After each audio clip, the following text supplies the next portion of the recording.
નવસારી નજીક national highway number 48 પર અકસ્માત સર્જાયો છે। બેફામ ડમ્પર ચાલકે કારને અડફેટે લીધી। કાર પલટી મારી અને ડિવાઈડર સાથે અથડાઈ હતી। પાછળથી આવતા વધુ એક ટ્રકે ટક્કર મારતા 3 લોકોને ઈજા પહોંચી। દમણથી નંદુરબાર જતા પરિવારને અકસ્માત નડ્યો। ઈજાગ્રસ્તોને સારવાર માટે નવસારીની ખાનગી હોસ્પિટલમાં ખસેડાયા છે। ડમ્પર અને ટ્રક ચાલક અકસ્માત સર્જી ફરાર થઈ ગયા છે। તો પાછળથી ટ્રકે ફરી ટક્કર મારતા 3 લોકો ઘવાયા। 2 અલગ અલગ તસવીર આપણે બતાવી રહ્યા છે। પહેલી તસવીરમાં આખો અકસ્માત જે સીસીટીવીમાં કેદ થયો છે અને બીજી તસવીરમાં પોલીસની ટીમ અહીંયા આવી પહોંચી હતી અને ટ્રાફિક વ્યવહાર છે એ પૂર્વવત કરાવ્યો હતો। બેફામ ડમ્પર ચાલકે કારને અડફેટે લેતા આ અકસ્માત થયો। આ તરફ કચ્છના ગાંધીધામના અંતરજાળ નજીક તળાવમાં ડૂબી જવાથી 2 યુવાનોના મૃત્યુ થઈ ગયા। ઘરેથી બાઇક ધોવાનું કહીને બંને યુવાનો નીકળ્યા હતા અને મોડી સાંજ સુધી પરત ન ફરતા પરિવારજનોએ શોધખોળ કરી, જ્યાં તળાવ નજીક બાઇક અને ચંપલ મળી આવ્યા। જે બાદ પરિવારજનોએ પોલીસને જાણ કરી। આ બનાવમાં સંજય મોદી અને ઈશ્વર મોદી નામના યુવકના મૃત્યુ થયા છે। હાલમાં બંનેના મૃતદેહો પોસ્ટમોર્ટમ માટે મોકલી અપાયા છે। 2 યુવાનોના મોતથી અંતરજાળ વિસ્તારમાં અરેરાટી વ્યાપી ગઈ છે।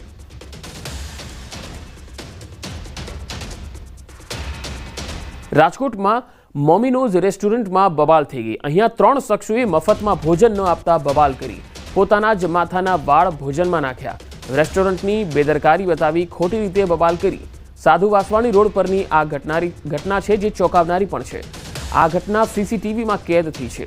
રેસ્ટોરન્ટ સંચાલકે સીસીટીવી ચેક કરતા આ શખ્સોની કરતૂત સામે આવી। તસવીરોમાં જોઈ શકાય છે કે જે વ્યક્તિઓ છે તેઓ પોતાના માથાના વાળ જે છે એ આ ભોજનમાં નાખી રહ્યા છે, જેથી તેઓ બદનામ કરી શકે રેસ્ટોરન્ટના સંચાલકને। આ પ્રકારના ચોંકાવનારા અહેવાલ રાજકોટથી છે। સાધુ વાસવાણી રોડ પર આવેલ મોમિનોઝ રેસ્ટોરન્ટમાં બબાલ કરી મફત ભોજન ખાવું હતું આ શખ્સોને અને મફત ભોજન ન આપતા બબાલ કરી। વધુ માહિતી મેળવીએ। રાજકોટથી સંવાદદાતા હાર્દિક જોશી જોડાયા છે। હાર્દિક, આ જે શખ્સો દેખાઈ રહ્યા છે સીસીટીવીમાં, શું તેની સામે કોઈ પગલાં લેવામાં આવ્યા છે ખરા? જી ચોક્કસથી પંકજ, આ ગઈકાલ રાતની આ સમગ્ર ઘટના છે ને આજે આ મામલે જે છે એ રેસ્ટોરન્ટના માલિક છે તે થોડી વારમાં નિવેદન આપશે। ખાસ કરીને જે રીતના લોકો જ્યારે જમવા જતા હોય છે અને જો ભોજનમાંથી વાળ નીકળે તો તે ભોજન છે રેસ્ટોરન્ટ માલિક ફ્રીમાં આપી દેતા હોય છે, ત્યારે આવું જ મફતનો જમવાની જે છે લાલચ સાથે 3 શખ્સો ગયા હતા। સાધુ વાસવાણી રોડ ઉપર આવેલી મોમિનોઝ હોટલ જે છે હોટલમાં ગયા હતા અને ત્યાં પોતાના જ વાળ છે તે ભોજનમાં નાખ્યા હતા અને ત્યારબાદ એવું સાબિત કર્યું હતું કે જે છે તેમને જે ભોજન મગાવ્યું હતું તેમાંથી આ વાળ આવ્યા હતા। આ મામલે 3 શખ્સોએ જે છે રેસ્ટોરન્ટના સંચાલકો સાથે બબાલ પણ કરી હતી। મોડી રાત્રે જે છે ધમાલ પણ કરી હતી, પરંતુ અંતે જ્યારે સીસીટીવી ફૂટેજ રેસ્ટોરન્ટના માલિક દ્વારા ચેક કરવામાં આવતા આ શખ્સ છે તેમની કરતૂત સામે આવી હતી। તે પોતાના વાળ છે તે પોતાના જ હાથેથી માથામાંથી તોડી અને ભોજનમાં નાખતો દેખાય છે। ત્યારે આ શખ્સો છે 3 શખ્સો તેમની આ કરતૂત સામે જે છે એ ફટકાર પણ વર્તી રહી છે। જી હાર્દિક, આભાર માહિતી આપવા માટે। જૂનાગઢમાં 32 વર્ષીય પરિણીત યુવકે આપઘાત કરી લીધો। આપઘાત પહેલા યુવકે બનાવેલો અંતિમ વિડીયો સામે આવ્યો, જેમાં મૃતક દ્વારા પત્ની પર આક્ષેપ કરવામાં આવ્યા। 24 દિવસ પહેલા જ મૃતકના લગ્ન થયા હતા। બીમાર છે તેમ કહી પિયર રોકાવા ગઈ હતી યુવતી। અવારનવાર બોલાવવા છતાં ઘરે ન આવતા યુવકે પત્નીના વિયોગમાં ઝેરી દવા પી જિંદગી ટૂંકાવી લીધી। પરિવારજનોએ મૃતક યુવકની પત્ની અને તેના મામાને કડક સજા કરવાની માંગ કરી।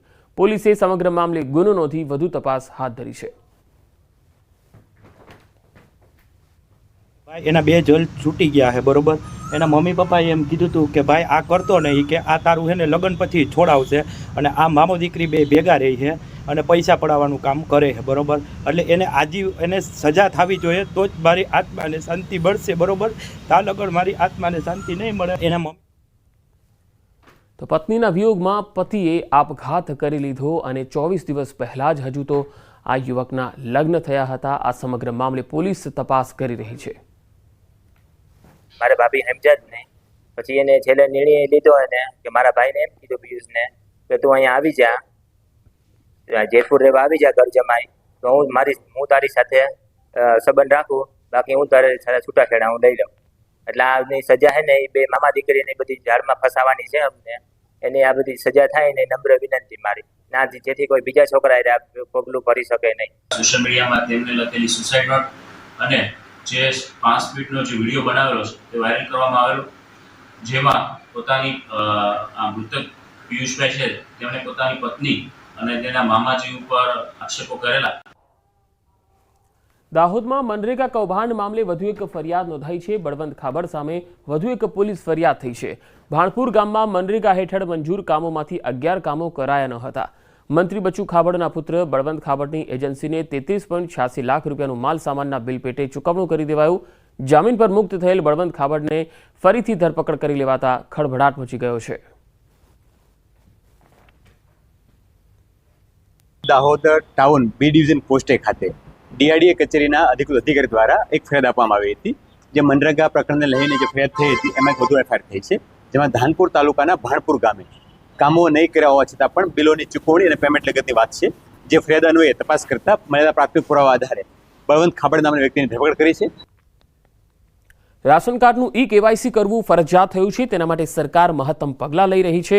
ત્યારે લોકોને આ મામલે જાગૃત કરવા માટે એટલા જરૂરી છે. આદિવાસી વિસ્તાર એવા અંબાજીના દાતા પંથકમાં એક વ્યક્તિએ અનોખી પહેલ હાથ ધરી. ગરીબ અને નિરાધાર લોકોને 1000 કિલો ઘઉં વિતરણ કરી રેશન કાર્ડમાં ઈ-કેવાયસી તાકીદે કરાવી લેવા અપીલ કરી. અંબાજી ગ્રામ પંચાયતના વહીવટદાર એન.જે. ચૌધરીને તેમના ખેતરમાં ઘઉંનો સારો પાક થતાં અનોખી પહેલ સૂચી અને લોકોમાં ઈ-કેવાયસી માટેની જાગૃતિ લાવવાનો પ્રયાસ હાથ ધર્યો. ગરીબ અને વિધવા મહિલાઓને 10 તો કોઈને 20 કિલો નિઃશુલ્ક ઘઉંનું વિતરણ કરવામાં આવ્યું, જેનો મોટી સંખ્યામાં લાભાર્થીઓએ લાભ લીધો.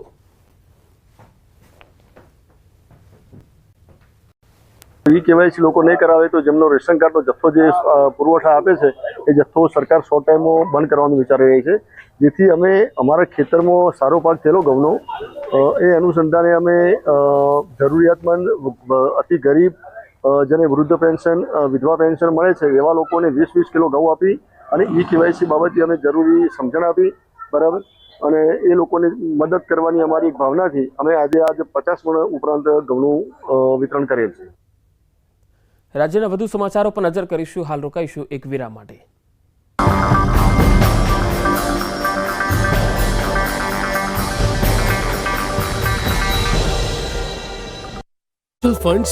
મહીસાગર જિલ્લામાં આદિવાસી દાખલાનો મુદ્દો સમગ્ર ગુજરાતમાં ટોક ઓફ ધી ટાઉન બન્યો. કડાણા તાલુકાના નાયબ મામલતદાર જે પંડ્યા વિવાદોમાં આવ્યા છે.